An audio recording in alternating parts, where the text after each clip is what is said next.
This foster kid was born with a heart defect and he needs major heart surgery. So the surgery is scheduled, the day comes, and at the time, he's in the custody of child services.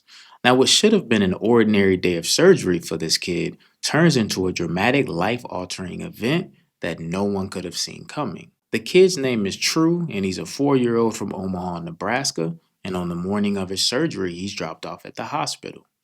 He's met by the medical staff, and they quickly notice something very troubling about this kid, and there's a lot of unanswered questions. One of those staff members was Dr. Amy Preethy, and she was the anesthesiologist for his surgery. So she helps prep him, he goes through the surgery, is successful, and now he's in recovery. But Dr. Preethy is still bothered by this situation. The issue is, True's been by himself the whole morning. He was dropped off by himself, he got prepped by himself, he went through the surgery, and now he's in recovery and no one has shown up.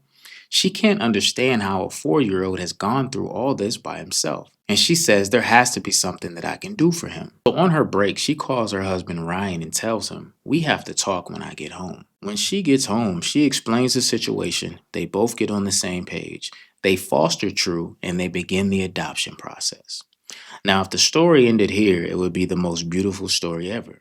But it doesn't end here. Shortly after they got him home, they realized that he was one of 6 siblings and they were all in the same situation. Amy and Ryan have 6 kids of their own, and there was no way that they could add another 5 to the mix.